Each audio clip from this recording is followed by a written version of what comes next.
And there it is, 5 minutes ahead of time, rolling out of the Lee Funeral Home down Thika Expressway, which, going by the shot that we had the last few minutes, was a bit busy still, so it will be clearing up in a moment. I don't know if Layla Mohammed is active, but I do know she's following the procession as well. I don't know if she'd want to give us an update, but we could listen in a bit as they head on out, the casket there draped in the Kenyan flag, as it should, for the former leader, the third president of the Republic of Kenya, heading out. And the outriders as well will be accompanying the hearse, headed all the way to Othaya.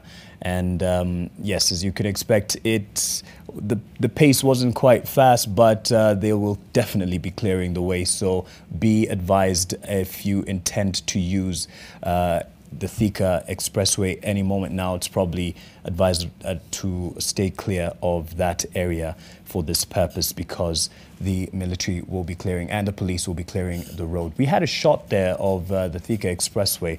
I think that's Dixon just making sure we have a good vantage point and a good view from where he is. He's doing a great job there. Yes, that's a shot. Yeah, still busy at Thika Expressway, but it will be clearing up in the next few minutes, as you can expect, with the traffic police and what have you clearing the road for the former president's final journey, headed back home to be laid to rest next to his wife, Mama Lucy Kibaki, who passed on 6 years ago, the same month as well. So we'll be getting a bit more of the shots there. I don't know if Layla Mohammed is up and ready to go, but even in Othaya, the activity is on, and even though they're 3 hours ahead of time in terms of the funeral mass starting there, people are already entering. This is at the, this is actually on Thika Road, just before you get to, is this past Thika?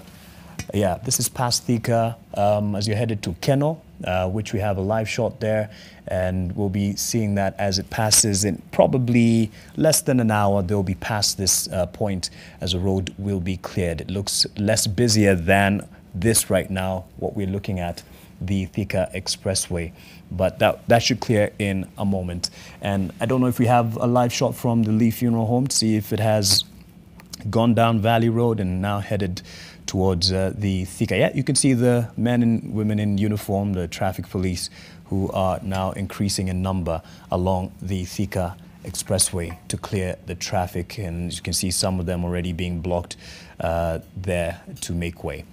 And yes, so we were talking about the youth and if at all they should care. And Amina, you're a youth leader.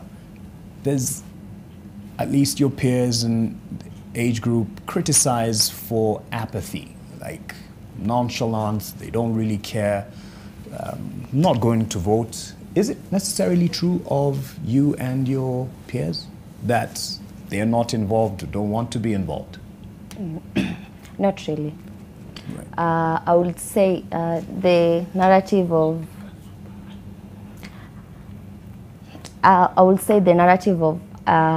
voter apathy, or maybe not interested to vote, is just a narrative for like mainstream media and also some politicians. I think on my side, the youths are just a bit tired, frustrated, but they're still on it. They're not giving up. Like frustrated. They still have, what do you mean frustrated? They're frustrated. Like failed leadership? They think that their voice does not matter or does not count in anything matters pertaining governance or even politics of the day. Really? But like we still have that futuristic look, optimism about our country, Kenya, and we're just pushing on. Let me ask you, I mean, are you going to vote? It's common to hear people say, what's the use? I'm going to vote. It's my political right. In fact, it is in the Constitution. Like, it is the only power I have. I'll vote. And I'll make sure I vote for someone that will change this country. Right. Yes. And Stephen, do you share the, I don't know if you've heard of when you're, there it is, they're rolling out the hearse from the Lee Funeral Home. They start the procession now at 7 o'clock, right on the dot, as the military is known to be on time. And this will be making its way down the Valley Road and snaking its way to the Thika Expressway, as it's indicated in the program that has been shared by the committee that has organized this final farewell of the president, the third president of Kenya, Mwai Kibaki.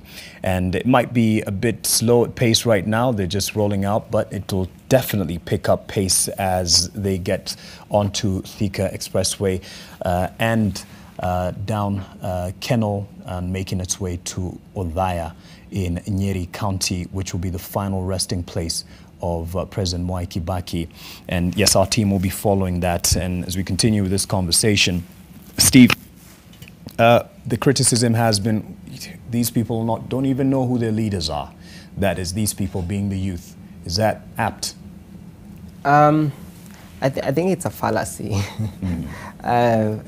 coming from the point of majority actually want to get involved. And the question is, are the elders giving them a chance?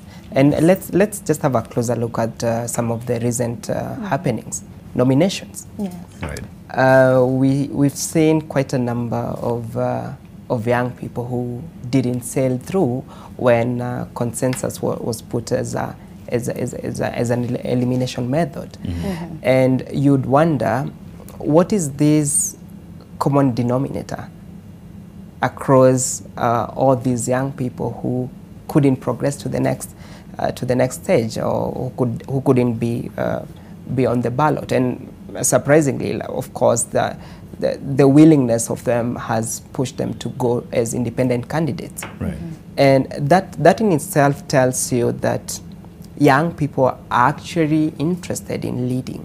Mm-hmm. They are putting themselves out there. And think about even the number of young people who are in SMEs, who are trying to start small businesses, or who are driving the innovation circles. Right. Mm-hmm. I think just the other day I saw an article highlighting that Kenyan startups, which are majorly youth-led, have raised over 29 billion shillings in the past 2 years.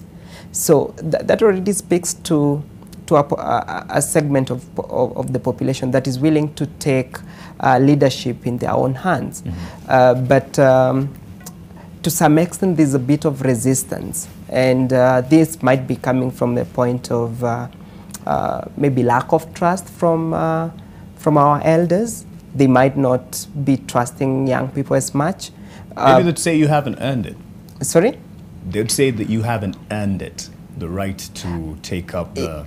Yeah, they might say that, but looking at someone like Kibaki was handpicked by Jaramogi at the age of 29 from Makerere University. He had an option of just being a lecturer and building his life along those lines, and probably he would have ended up in World Bank as the predictions were. Yeah. But Jaramogi saw a talent, right? Yeah. And he was keen to place him in the right path. And what we are not seeing today is, or what we are not seeing happening as often is, the likes of Jaramogis of our time. We need to see more Jaramogis of our time who are ready to handpick young people who have potential, right? Yeah. And that's you learn on the job. If it's an issue of trust, you earn the trust, or you earn you gain the skills on the job. Mm-hmm. You don't have to wait until maybe someone is 40 or 50, and then that's when you're saying like you're going to hold someone's hand. I mean, maybe by that time you'll have wasted their potential for over 20 years. In your prime years. In their prime years. And again, as a country, we need to look at the energy that young people are able to bring into leadership. For instance, like a fresh graduate is more likely to help the country craft better economic policies than maybe someone who got